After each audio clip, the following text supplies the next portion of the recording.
bocah cilik ya. Kita ini 10 tahun kemudian bisa gawe cerita ya. Kita tidak tahu 20 tahun lagi, tapi kalau perempuan-perempuan bisa menikah ya. Saya ini bilang bangga, biasa bilang bangga. Jadi kalau tadi ada 9 jejer marik-marik. Jadi saya harapkan kalian duduk dengan tenang, dengan sopan, dan mendengarkan dengan bersama. Jadi Slogan selamat. Tadi Bapak Selamat mewakili kepala sekolah menyampaikan bahwa kita ini dibutuhkan surga. Di surga itu menaruh ilmu budaya terhadap kita semua. Dan Rasulullah mengatakan kalau kalian ingin masuk surga harus bisa menjaga di antara dua tangan dan di antara dua paha. Ya, di antara dua tangan apa? Mulut ya, harus bisa menjaga mulut. Di antara dua paha apa? Ya, apabila bisa menjaga jangan sampai terjadi perzinahan lewat ya, terjadi hal-hal yang aneh-aneh karena namanya LGBT ya, sampai dilegalkan ya, alhamdulillah. Kemudian tadi sekiranya sanjangannya ya, kita berpenampilan beda daripada biasanya.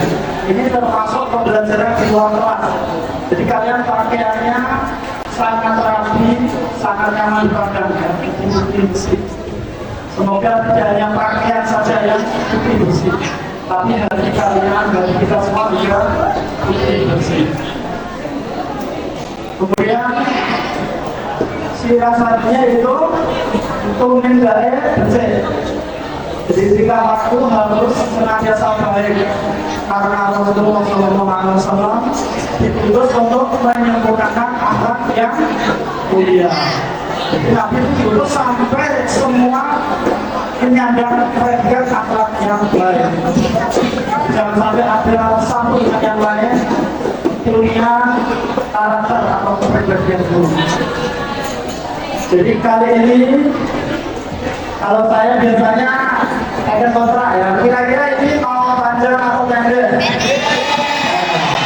Saya ikut Pak Guru di Guru ya. Ini kalau dirimu supaya panjang atau pendek? Ya. Ya, terus saya memikirkan, wah tak panjang, wah amplopnya kecil loh ya.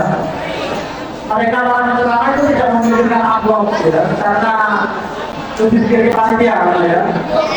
Ya, ini jadi benar. Ya, sekarang kita mau mengeksplor ya tentang Isra Mi'raj. Mungkin kalau dibicarakan masa lebar tidak cukup seminggu ya. Kita punya waktu tersisa sebelum zuhur kita sudah rampung insyaallah ya. Jadi kalian bersabar, kalian gunakan dengan seksama. Saya ambil ayat pertama surat Al-Isra tadi ya. Subhanallah. Kata-kata subhana ini maha suci. Jadi ada sekitar 3 ayat yang memahasukan Allah ya, yang diawali dengan subhana. Ini menunjukkan bahwa ada peristiwa besar di situ. Dan Nabi SAW ini termasuk mukjizat Nabi Muhammad SAW. Kita tahu mukjizat itu hal-hal yang di luar nurul ya, pasti di luar nalar. Kalau yang biasa-biasa saja itu bukan mukjizat. Jadi Isra Mi'raj itu peristiwa yang sangat singkat. Ya ini kalau mungkin teknologi sekarang bisa menjadi. Kalau orang zaman dulu, zaman jadul, zaman dahulu ya, mungkin pembedanya. Dan disitu rahasia akhirnya ayat Allah barokah Allah. Jadi di sekitarnya kami berkahi. Kalau mungkin teknologi sekarang untuk ke ruang angkasa membutuhkan oksigen. Kalau Nabi Muhammad tidak perlu, karena awalnya bahwa Allah. Kok bisa seperti itu? Dan kita tahu buruk tercipta dari cahaya. Karena dalam sains kecepatan suara dengan cahaya itu lebih cepat mana? Lebih cepat cahaya. Di buruk ini kendaraannya super cepat ya. Kayak orang-orang yang bolos itu ya super cepat ya dari kejaran ya para penjaga suara. Jadi kalau kecepatan suara misalkan pesawat supersonik itu masih bisa dijaga. Dan ada pesawat yang bermerek buruk, itu mungkin kapal ya, mungkin ingin kecepatannya seperti buruk.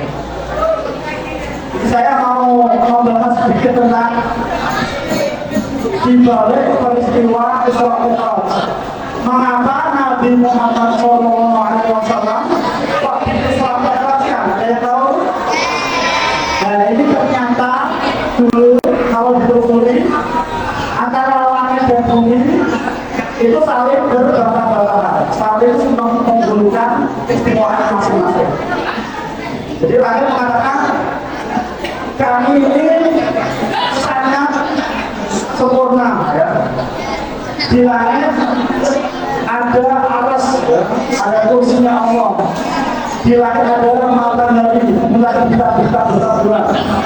Dan sementara di dunia hanya bisa, wah saya punya daratan yang luas, lautan yang terbentang dan jauh, termasuk ada gunung-gunung, pepohonan dan sebagainya. Kemudian langit juga membanggakan di sana ada Baitul Maqmur. Ya. Jadi kalau di bumi ada Baitul Maqmur, kalau di bumi hanya dikelilingi manusia, ya, namanya Ka'bah. Nah kalau Ka'bah yang di langit itu dikelilingi para malaikat. Ya. Kemudian bumi ini punya sosok gatot dan aku banget ya. Lagi di bumi ini ada makhluk paling mulia, paling istimewa, yaitu Nabi Muhammad SAW. Atau nanti makhluk mereka jawab mereka bantah. Hanya lagi ini ya memohon kepada Allah. Sebetulnya waktu-waktu loh Kanjeng Nabi Muhammad dengan unggahnya ya tentangnya suci akhirnya nanti dikabulkan ya. Selain itu ada yang melatar belakang Nabi, yaitu pada tahun sebelum Nabi SAW, pada tahun itu Nabi yang selalu didampingi istrinya Siti Khadijah itu wafat dan selalu dilindungi oleh pamannya Abu Thalib juga wafat. Makanya disebut Anul Hazan di tahun sekian. Nah, kalau orang sedih apa solusinya mana? Berrekreasi, berpiknik ya. Karena sedih terus berarti kurang kritik. Nah, ini fisiknya biasanya dari masjid-masjid ya. Tapi kalau Masjidil Haram, kalau Masjid Aqsa, kemudian naik ke Sidratul Muntaha sampai ke Mustawang paling atas. Ya, jadi peristiwanya demikian singkat. Nah ini masih diperdebatkan kapan terjadinya, tanggal berapa, apakah Isra Mi'raj ini langsung atau terpisah, jadi masih diperdebatkan. Bahkan para ulama, para pakar juga mempermasalahkan apakah Isra Mi'raj Nabi itu rohnya saja atau roh dan jasad. Ya. Nah, kalau Siti Aisyah itu waktu menyentuh kasur ya, menyentuh tempat tidur Nabi masih hangat ya. Ini menunjukkan bahwa peristiwa Isra Mi'raj demikian singkat. Jadi Isra Mi'raj itu Kalau Isra itu perjalanan malam. Jadi yang memperjalankan adalah Allah ya. Kalau Allah yang sudah melakukan, ini tidak ada yang bisa membatalkan. Allah yang melakukan berarti pasti terjadi. Ya, yang memperjalankan adalah benar yang Maha Kuasa pasti bisa ya. Kemudian kalau Mi'raj itu ada yang mengatakan Mi'raj itu alat untuk naik ya. Ada riwayat, ada tangga dari masa jarak ya, turun dari surga itu untuk nanti naik ya. Sampai Nabi itu memiliki apa? Kendaraan yang disiapkan. Mau tahu bulan seperti apa? Jangan membayangkan seperti yang di gambar-gambar yang disiapkan itu ya. Ya, biasanya itu ayu, awalnya jalan gede, kalau seringnya tanam biwa, ojo layarnya tanam itu keliru ya. Jadi bulan itu sekitar antara Brilon dan Lima ya. Burung itu memang warnanya putih. Burung punya sayap benar. Sekali melangkah, sejauh mata memandang akan sampai belerang-belerang ya. Saya nggak senang ya. Ya, dulu malaikat Jibril dan Mikael itu survei di surga. Ada 40.000 kilo. Tapi ada satu burung yang selalu menunjukkan tandanya meneteskan air mata ya. Nah, burung ini ditanya, kenapa kamu kok selalu termenung, selalu sedih? Ya, saya menunjukkan Rasulullah Muhammad Sallallahu Alaihi Wasallam. Ya, pas ya, burung ini cocok untuk kendaraan Nabi Muhammad untuk dinaikkan dari bumi ke langit bahkan tembus ke Sidratul Muntaha. Ya. Jadi kemudian Nabi ketika waktu itu Nabi sedang kalau sebelumnya layang-layang di Ismail. Jadi panggungan di dekat Ka'bah itu, kemudian dari atap rumahnya kebetulan ya, pada sebelum dia turun membawa burung. Kemudian Rasulullah terdesak ya, bangkit, kemudian diberikan dadanya, dikeluarkan hatinya. Kita tahu Nabi itu diberikan dadanya 4 kali ya. Ya, dan masih ada bekas corek cerita, tapi sangat rapi. Ya, Nabi tidak pernah pakai. Jadi hatinya dicuci dengan air zam-zam, diisi dengan ilmu hikmah dan sebagainya, diisi dengan keimanan dan sebagainya. Dan disinilah nanti ketika Rasulullah naik, nanti melihat peristiwa-peristiwa besar, gambaran-gambaran surga neraka, dan nanti ketika sampai di Sidratul Muntaha, ya malaikat Jibril merasa, wahai Rasul, saya cukup hanya di sini karena tidak ada satu makhluk pun yang diizinkan untuk naik lagi. Seandainya saya berani naik sedikit saja, langsung belum apa-apa. Akhirnya Nabi Muhammad soal ya, naik ke tempat tertinggi. Di situ Nabi bertemu Allah Subhanahu Wa Taala sejarak 2 busur panah ya. Jadi jangan dibayangkan berarti Allah itu di atas, jangan ya, jangan. Kita harus tahu bahwa meyakini Allah itu tidak membutuhkan tempat. Bahkan sebelum ada makhluk, Allah itu tidak membutuhkan tempat. Jadi begitu Allah menciptakan makhluk, Allah tetap tidak membutuhkan tempat.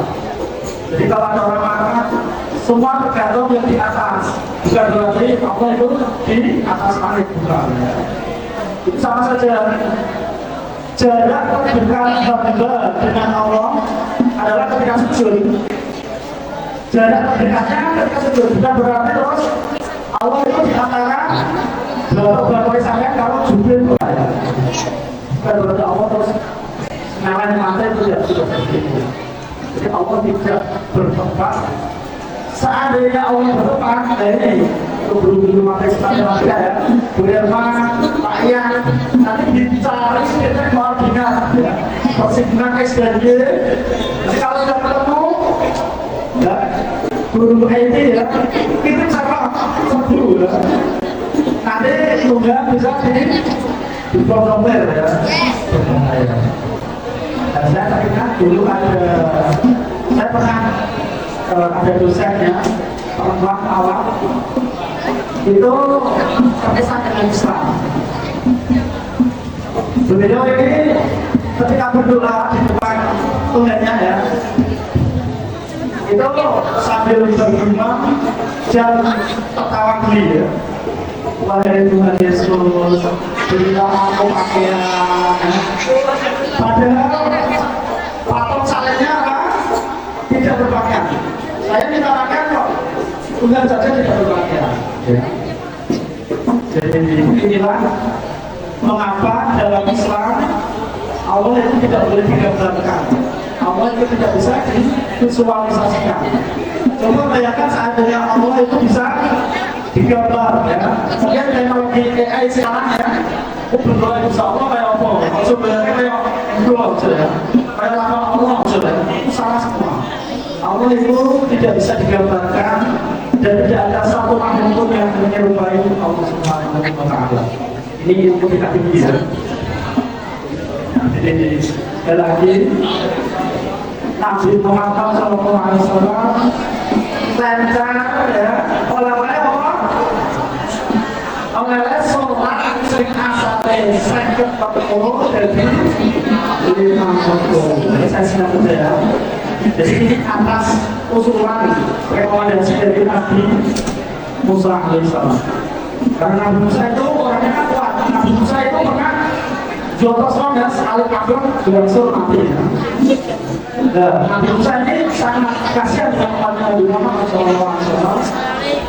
Wahai Nabi Muhammad, kamu harus perhatikan karena aku itu orangnya kecil, punya pendek-pendek, lemah-lemah. Karena memang umat Nabi Muhammad itu rata-rata umurnya 60 sampai 70 tahun. Kalau ada yang mungkin berarti 20. Kalau ada yang kurang berarti apa? Ya, itu.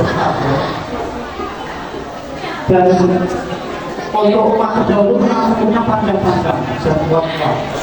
Dan dari sini ketika sholat yang asalnya 50 kali jadi 5 kali, ini yang terakhir Nabi Musa masih mengusulkan bagaimana kalau kita mengenalkan. Dan Nabi Muhammad menjadi malu.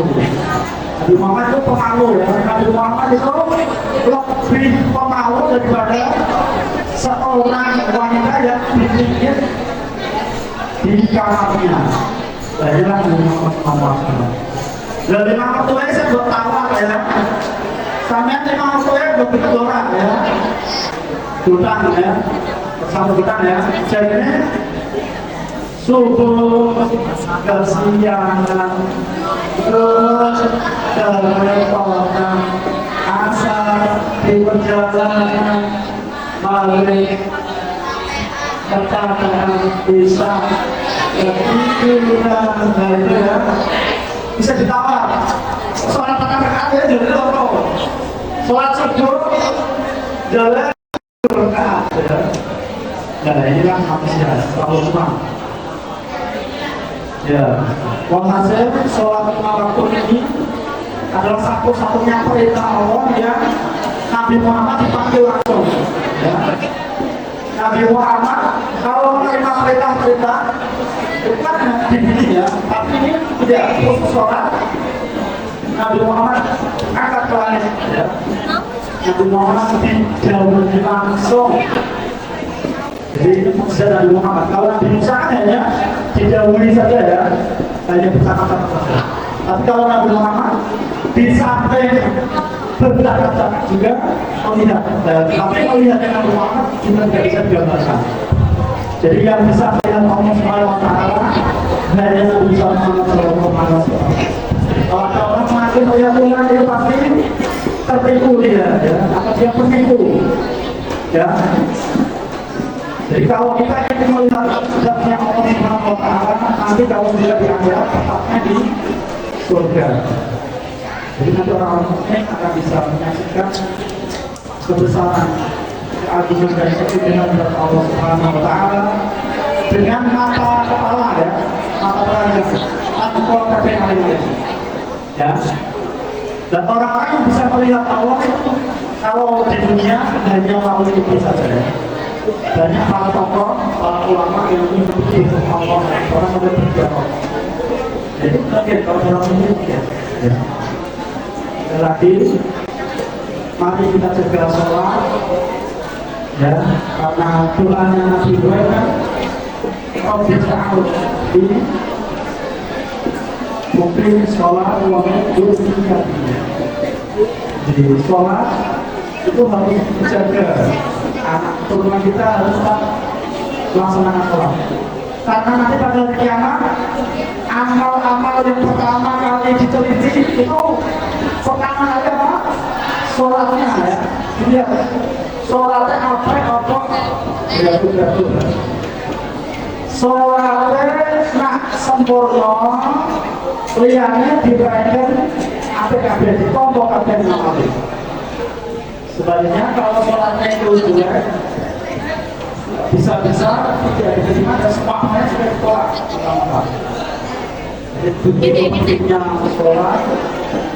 Mari kita jaga sholat, ya, kata ini, ya.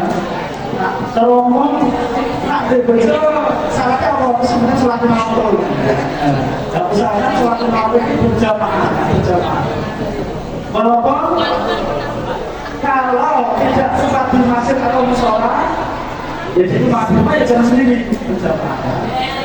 Karena sholat sendirian hanya dapat satu kebaikan, kalau berjamaah 27 kali lipat. Ya. Dulu pernah ada orang yang rajin sholat berjamaah, ya mas, ya. Ketika dia sholat isya-nya itu tertinggal, dia sangat menyesal sekali ya. Dia tertidur bermimpi itu dia naik kuda balap, terus teman-temannya itu di depan semua ya, kencang sekali larinya kudanya. Nah dia naik kuda di belakang, kudanya ini dipecot ya, kudanya dihentak-hentakan biar dipakai gendong, gendong dulu. Ternyata masih gak bisa. Akhirnya dia memanggil teman-temannya, tunggu. Oh udah apa? Saya kok tidak bisa mengerjakannya gimana? Ya karena kamu tadi sholat isya sendirian. Kalau kami sholat isya berjamaah. Langsung ketika kami kaget ya.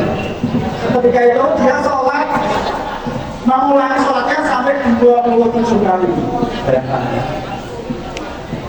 Jadi sholat itu amal penting. Mari kita jaga. Kalau orang menjaga sholat, nanti Allah akan menjaga kita. Menjaga mulai dunia sampai akhirat.